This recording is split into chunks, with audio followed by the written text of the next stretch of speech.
नमस्कार मित्रांनो, याड लागलं प्रेमाचं याच्या एपिसोडमध्ये आपण पाहत असतो की जिजींना जय विचारत असतो, काय झाले तुम्ही मला सांगाल का? मला माहिती आहे तुमचा माझ्यावरती राग आहे, तरी मी माणूसच आहे ना, सांगा मला तुमची काय अडचण आहे. तर जिजी बोलतात, तुला सांगितले कळत नाही का? मला तुला काय सांगायचं नाही, मला जे काय सांगायचं आहे ते मी पोलीस स्टेशनात सांगेन. ती जयशी बोलत आहे पाहून राया मात्र फास्टमध्ये पळत आलेला असतो आणि जिजींना थांबवतो. जिजीनं बोलतं, जिजी मला सगळं माहिती आहे. तर जिजी बोलत असतात, अरे राया शांतनुनं मंजिरीला. तर राया त्यांना पूर्णपणे वाक्य बोलून देत नाही आणि त्यांना मध्येच थांबवतो. बोलतो, जिजी मला सगळं माहीत आहे. आता शांतनू दादा आणि मंजिरी नागपूरमध्ये पोचलेत, मंजिरी सुखरूप आहे, तू काळजी करू नको असं बोलतात. त्यातून तिला घेऊन जातो. हे मात्र ना जयला खटकलेलं असतं. जयला असं वाटतं, असं का राया आला पटकन आणि जिजीला माझ्याशी बोलून का दिलं नाही? तिला काय बोलायचं होतं आणि ती पोलीस स्टेशनमध्ये का जाणार होती शांतनुची तक्रार करायला? नक्की विषय तर आहे का काय असं त्याला नक्कीच डाऊट आलेला असतो. इकडे मंजिरी आलेली असते वहिनीकडे आणि तिचं चेकअप चाललेलं असतं इंजेक्शन देण्यासाठी आणि वहिनीच्या लक्षात आलेलं असतं की आपली मंजिरी आहे. आणि मग तिथे ते गुंड असतात, ते ओढत असतात, झालं का तुझं? झालं ना इंजेक्शन लावून, चल उठ पटकन, झाला असेल तर पडदिशी उठ असा तो गुंड ओढत असतो. इकडून तिची वहिनी तिला खुणवत असते डोळ्याने की तू जाऊ नको म्हणून, जाऊ नको. आणि मंजिरी तिला इंजेक्शन देत असते. मंजिरी इंजेक्शन देऊन झाल्याने ती डोळ्याने सांगत असते तिला की काळजी करू नको वहिनी, मी येणार आहे पाठीमागे, तू शांत बस, तू फक्त मोठ्यानं मंजिरी असं ओढू नको. त्यानंतर ती इंजेक्शन देऊन इंजेक्शन सगळं पाकिटामध्ये सगळं सामान ठेवत असते आणि इकडून पाठीमागून निक्कीना बघत असते की ती नर्स नीट आहे का, नीट काम करते का, दुसरं तिसरं कोण नाही ना, यावरती तिची नक्की पाळत असते. आणि त्यानंतर ती पुढे होऊन जाणार मंजिरी, तेवढ्यातच पाठीमागून आवाज येतो, कोण आहेस ग तू असं हे निकीनं बोललेलं असतं. आणि जेव्हा निकी तशी बोलते तेव्हा मात्र मंजिरीला भीती वाटलेली असते की आता निकीला समजले आहे का, निकीनं मला ओळखलं असेल का, अशा त्या विचारामध्ये असते. त्यानंतर ती तेवढ्याच कॉन्फिडेंटली उठते आणि पाठीमागे वळून पाहते आणि ते गुंड बोलतात, चला तर तुझ्या डोळ्याला पट्टी बांधू. तेवढ्यातच निकी तिथे येते. निकी बोलते, थांब, तिथेच थांब, कोण आहेस तू, काय नाव आहे तुझं असं विचारते. जाताना मंजिरीनं जेव्हा हातामध्ये हात दिला असतो वहिनीच्या आणि बोलते, काळजी करू नको, तुम्ही लवकर बरं व्हाल आणि सगळं लवकर नीट होईल असं ती तिच्या वहिनीला बोललेलं असते.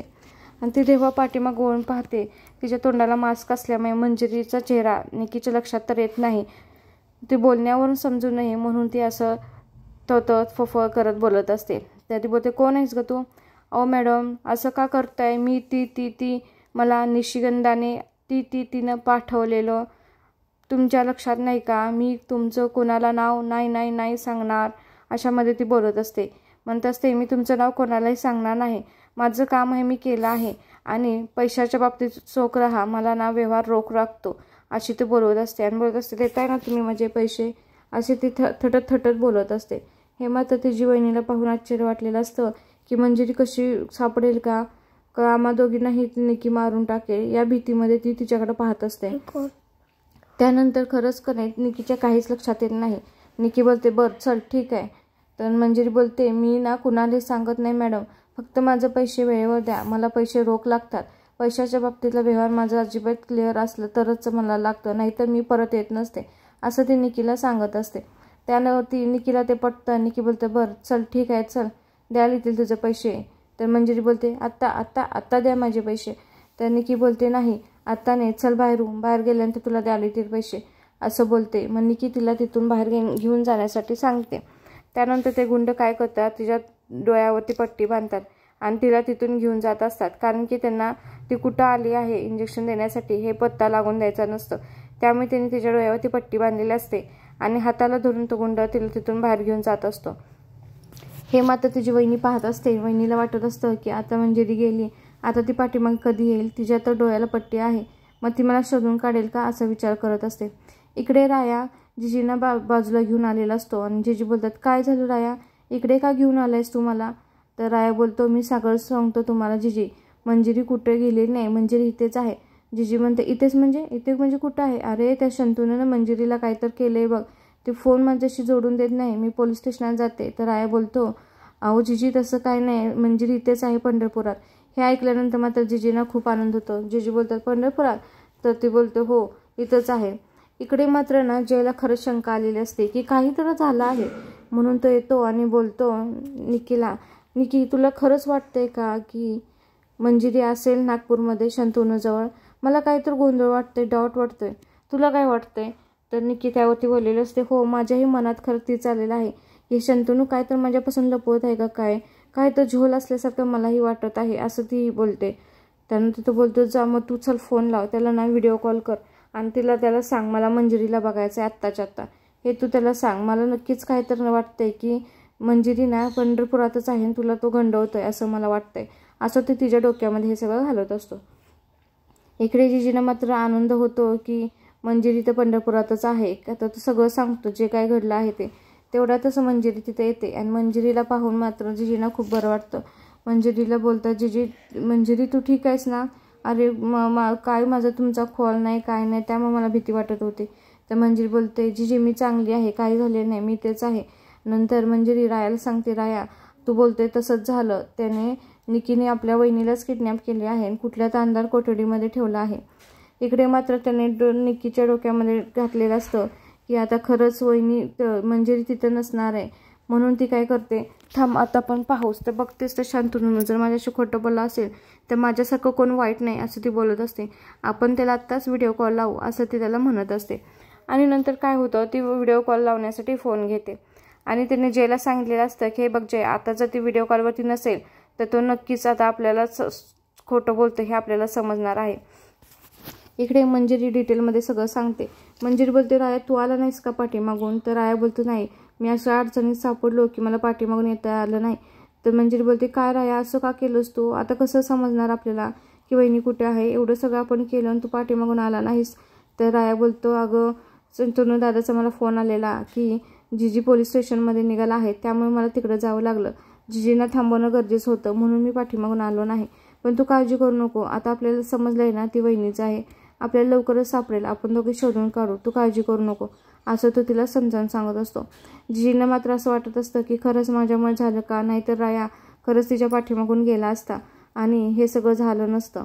मग नंतर राया बोलतो, काळजी करू नको जिजी, आपल्याला नक्कीच संपेल लवकर. आपण आता निकीचा प्लॅन उद्ध्वस्त करून लावायचा आहे, आपण त्या वहिनीला शोधूया, तू काळजी करू नको जिजी असं बोलत असतो. आणि जिजीने मात्र खरंच खूप टेन्शन आलेलं असतं कारण निकीच्या तावडीतून वहिनीला काढणं ही खरंच खूप मोठं गोष्ट असते. इकडे मात्र शंतनू विचारामध्ये असतो, काय झालं असेल तिकडे, काय चाललं असेल, मंजिरी कुठं असेल, राया कुठं असेल हे विचार करत असतो. तेवढ्यातच निकीचा फोन येतो.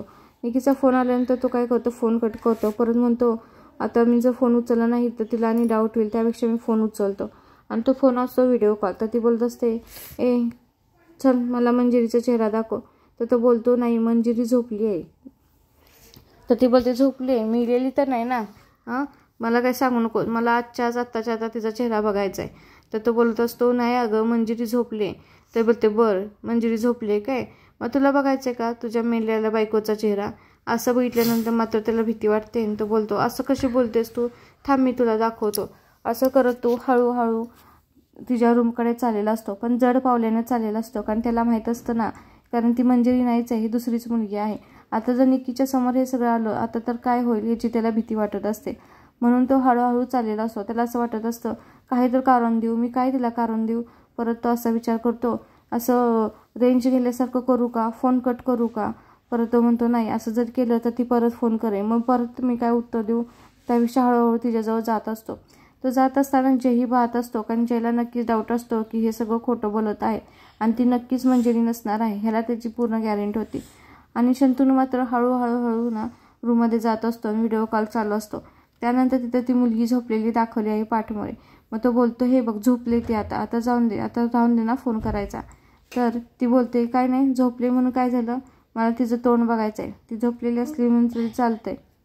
मात्र काय ऐकायला तयार नसते, आता तिला बघायचंच असतं मंजिरीला. म्हणून तो बोलतो, ठीक आहे चल दाखवतो तुला. पण त्यानंतर तो बोलतो की बघ ना ती झोपलेली दिसते ना तुला.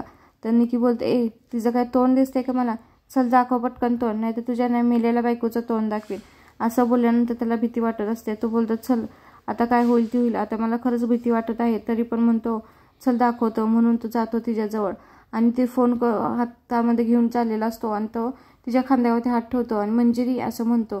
जेव्हा तो मंजिरी म्हणतो तेव्हा ती पाठीमागे वळून पाहते आणि पाठीमागे वळून पाहते तर काय तिथे खरंच मंजिरी आलेलं असते. हे पाहून मात्र त्याच्या जीवात जीव आलेला असतो की मंजिरी आली, मंजिरी कशी काय आली इथे, ती मुलगी कुठे गेली, या विचारामध्ये तो स्वतः असतो. आणि निकीला मात्र आनंद झालेला असतो की जयचं म्हणणं होतं ते खोटं ठरलेलं आहे. तसं काही झालेलं नाही. मंजिरी ते नागपूरमध्येच आहे, आता काळजी करायसारखं काही नाही असं झालेलं असतं. पण प्रेक्षक खरंच इथं कधी मंजिरी आली असेल, कसा प्लॅन तिचा फस्त झाला असेल हे आपल्याला नक्कीच पाहायला आवडेल. जेव्हा ती मंजिरीला पाहते तेव्हा मात्र तिला असं वाटतं की खरंच शंतनू काही खोटं बोलत नाही आणि आपला प्लॅन बरोबर चालला आहे. हे बघून तिला आनंद झालेला असतो आणि त्यानंतर ती परत त्याला बोलते, चल ठेव फोन, असं बोलून हसत ती फोन ठेवते.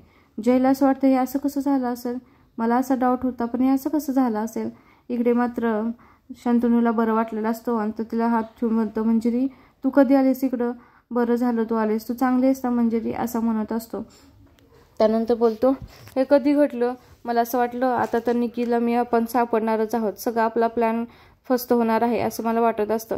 तेवढ्यातच पाठीमागून राया दादाच्या खांद्यावरती हात ठेवतो आणि दादा बोलतो, दादा काळजी करू नको, मला माहीतच होतं ही निकी असं काहीतरी करणार, म्हणूनच आम्ही इकडे पटकन आलो, तू काळजी करू नको. त्यानंतर बोलतो, हे बघा आता ना आपल्याला कळालं आहे की वहिनी निकीच्या ताब्यात आहे. आता निकीलाही कळालं आहे की मंजिरी इथंच आहे. त्या मंजिरी आता ना बिनधास्त असणार आहे आणि हीच वेळ आहे आपल्याला वहिनीला शोधायची. आपण ह्याच वेळेमध्ये वहिनीला शोधायचं आहे. तू काळजी करू नको. आता आपल्याला लवकरात लवकर पंढरपूरमध्ये जावं लागणार आहे आणि वहिनीला शोधावं लागणार आहे आणि काही करून आपण वहिनीला शोधून काढू. तू आहेस आमच्याबरोबर. आता आपण ठरवू त्याप्रमाणे शोधून काढू. निकीला काही समजणार नाही. आता शंतनूला मात्र बरं वाटलेलं असतं की आता एकदा कावेरीकडे जाऊन आलेली ही मंजिरी आणि आता रायावर विश्वास ठेवत असतो की खरंच राया आपल्या कावेरीला शोधून काढणार आहे. त्यामुळे तो आनंदी असतो आणि तो म्हणाल तसे तो करायला तयार असतो. पण शंतनूला खरं भीती असते की हा सगळा डाव उघडा पडला तर निकी काय करेल का ह्याची भीती असते, कारण की शेवटी त्याची बायको तिच्या हातामध्ये असते. पण राया समजून सांगतो, दादा तू काळजी करू नको, आपण आता लवकरच वहिनीला शोधून काढणार आहे. मंजिरी आता आपण काय करायचं आहे, उद्या सेम हीच प्रोसेस करायची. उद्या आपण दोघे नक्कीच ना मंजिरीच्या गाडीच्या पाठीमागून जाऊ आणि आपण तिला शोधून काढू. आता उद्या जेव्हा मंजिरी जाईल इंजेक्शन द्यायला तेव्हा नक्कीच सापडेल. त्यानंतर सकाळी उठल्यानंतर ह्या दोघांचं ठरतं की जसं डोळ्याला पट्टी होती त्याचप्रमाणे पट्टी बांधून आपण तुला गाडीमध्ये बसवू आणि त्याप्रमाणे मला तू खुणव कशी कशी गाडी कुठून कुठून गेली होती. तर मंजिरी बोलते हो. त्यावरती राया बोलतो, हे देवा, हे विठ्ठला, एखाद्याचा जीव वाचवायचा आहे, दरवेळी कशी साथ देत असतो तशीच ह्यावेळी तू आम्हाला साथ दे आणि आम्हाला तू कुठून कसं काय करायचं यामध्ये आम्हाला मार्गदर्शन कर, असं तो विठ्ठलाला म्हणत असतो. त्यानंतर तो काय करतो, मंजिरीच्या ना डोळ्यावरती ती पट्टी बांधतो आणि ती पट्टी बांधून तिला गाडीमध्ये बसवतो आणि बोलतो, मंजिरी चल आता तू मला सांग, तू गाडी कुठून कशी कशी गेली होती हे तू मला सांग. आपण त्या पद्धतीनं जाण्याचा प्रयत्न करू आणि वहिनी कुठं किडनॅप आहे हे शोधण्याचा प्रयत्न करू. त्यानंतर ती पाठीमागे बसते आणि तिच्या डोळ्यावरती पट्टी असते आणि ती सांगल तशी तो गाडी चालवत असतो. मंजिरी नीट आठवून सांगत असते की तू उजवीकडे का डावीकडे. काही ठिकाणी ती कोणते आवाज ऐकण्याचा प्रयत्न करत असते. त्या आवाजावरून तिने काही गोष्टी लक्षात ठेवलेल्या असतात आणि त्यानंतर मग राया ती सांगल त्या पद्धतीने तिथून घेऊन जात असतो. त्यालाही मात्र जरासं वाटत असतं आपण इथे फिरून काय येत आहे. पण मंजिरीला हे काहीच माहीत नसतं. तिथून एक मंदिर जात असतं, मंदिरीचा आवाज, हे सगळ्या गोष्टी तिने डोक्यामध्ये ठेवलेल्या असतात. त्यानंतर मंजिरी बोलत असते, मी सांगते तिथं बरोबर चाललं आहे आपण राया, तू काळजी करू नको, मी सगळं लक्षात ठेवलेलं आहे. राया मात्र ते ठिकाण पाहून वाटत असतं की नक्कीच मंजिरीला त्या गुंडाने फसवलेलं आहे, कारण की इथं येणं कसं शक्य आहे असा तो विचार करत असतो. तर मंजिरीला बोलतो, नाही मंजिरी तुझं काय तर चुकलं आहे, हे ठिकाण शक्यच नाही. तर मंजिरी बोलते, राया असं कसं म्हणतोयस तू, अरे हेच ठिकाण आहे, मला चांगलं माहिती आहे, मी खरंच लक्षात ठेवलं होतं, मी आठवून सांगते तुला राया, अशी बोलत असते. तर राया बोलत असतो, मंजिरी नाही, काहीतरी गोंधळ झाला आहे, काही तर चुकतंय तुझं, असं म्हणत असतो. मंजिरीला मात्र स्वतःवर विश्वास असतो. त्यानंतर ती बोलतो, चल ये खाली ये, तुला दाखवते, असं बोलून ते दोघे खाली येतात आणि जेव्हा तिच्या डोळ्याची राया पट्टी काढतो तेव्हा मात्र ती शॉक होते. अरे इथे कसं काय, आपण इथं आपल्या दुकानाजवळ आलो आहे, आपण इथे कशी लपू शकते. तर राया बोलतो, म्हणूनच तुला म्हणलं ना काही तर चुकीचं झालं आहे, तुला काय तर त्या गुंडांनी फसवलं आहे, तुझ्या लक्षात आलेलं नाही. मंजिरी शॉक होते, असं कसं झालं, पण मी खरंच सगळं आठवून सांगितले रायाला बोलते, राया आठवून माझ्या डोक्याचा भुका झाला आहे, तुला काय सांगू, पण मी खरंच सांगते, मी इथंच आली होते. त्यानंतर राया काय करतो, थांब जरा, थोडीशी शांत हो, असं बोलून ना तिथं गोळ्यावाल्यावर जाते. पण रायाला मंजिरी म्हणत असते मला इथं काय तर बाटल्यांचा आवाज आला होता. तर राया म्हणतो इथे कुठे बाटल्या, इथं बाटल्याचं दुकान वगैरे काहीच नाही, तुझी काय तर मिस्टेक होते असं बोलत असतो. त्यानंतर मंजिरी बोलते विचार करत असते. राया त्या गोळ्यावाल्यापाशी जातो आणि गोळा द्यायला सांगतो. आणि तिकडे तो गोळावाला गोळा घ्या गोळा असा म्हणत असतो आणि ना मंजिरी आठवायचा प्रयत्न करत असते. आणि जेव्हा तो गोळा घ्या गोळा म्हणतो तेव्हा तो बाटल्यावर असा चमचा फिरवतो आणि तो बाटल्यांचा आवाज तिच्याबरोबर लक्षात येतो. मग ती रायाला बोलते राया हाच तो आवाज बघ, हाच तो बाटल्यांचा आवाज आहे, तुला सांगितलं ना मी खरं इथंच आले होते मी, हाच तो आवाज होता बघ. हे म्हणल्यानंतर मात्र रायाला पटतं की मंजिरी म्हणते तसंच आहे, बाटल्यांचा आवाज होत आहे. मग तू बोलते इथं तर आपण मार्केटमध्ये आहे, इथं सगळी लोक आहेत, मग असं कसं शक्य आहे ना ती इथे वहिनीला लपून ठेवणे.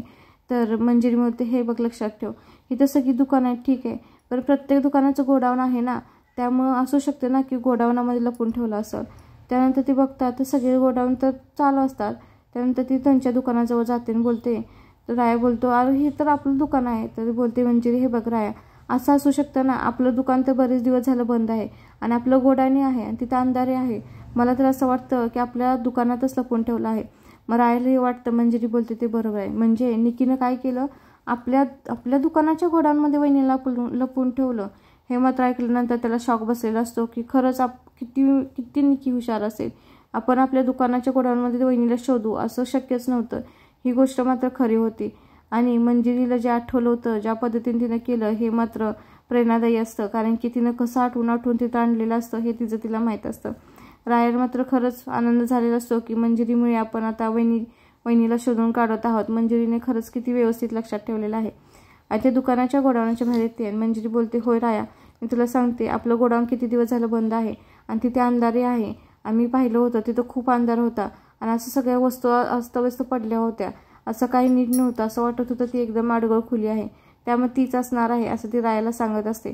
आणि आता रायाला विश्वास बसलेला असतो की आता तीच खोली असणार आहे.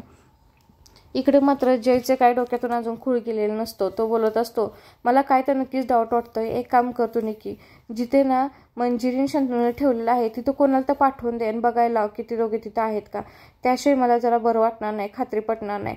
त्यानंतर निकी बोलते बरं तू म्हणतोयस तसं करू आपण. म्हणून ती काय करते एका विश्वासू व्यक्तीला सांग असं बोललेलं असतो.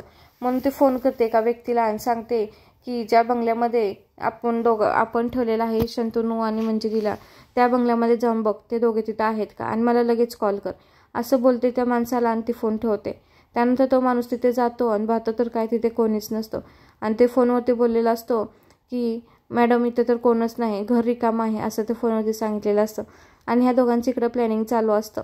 रायाने ठरवलं असतं की आता आपण लगेच वहिनीला शोधायचं आहे आणि निकीच्या लक्षात आलेलं असतं. आता पुढील भागामध्ये आपल्याला प्रेक्षक समजणार आहे की निकीला समजते की त्या घरामध्ये कोणीच नाही, मंजिरी आणि शंतनू तर घरामध्ये नाहीत. म्हणजे हिच्या लक्षात आलं की तो दोघे घरातून निघून गेले आहेत, म्हणजे याचा अर्थ ते पंढरपुरात आलेले आहेत आणि जयचं म्हणणं खरं ठरत आहे.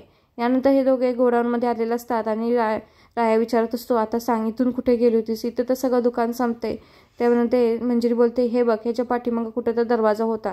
त्यानंतर ते कपाट सरकवतात तर त्या कपाटामागे एक दरवाजा असतो. आता खरंच या दरवाजा पाठीमागे वहिनी असेल का निकीच्या लक्षात आल्यामुळे निकीने वहिनीला तिथून काढून नेली असेल. हे सगळं पाहण्यासाठी आपल्याला उद्याचा एपिसोड पाहावा लागणार आहे. त्यामध्ये आपल्याला नक्कीच समजेल की राया मंजिरीला निकी सापडणार आहे का वहिनी सापडणार आहे का निकीचा नवीन काय तर प्लॅन ठरलेला असणार आहे. हे पाहण्यासाठी आपल्याला उद्याचा भाग नक्कीच पाहावा लागणार आहे आणि हा भाग इथेच संपत आहे.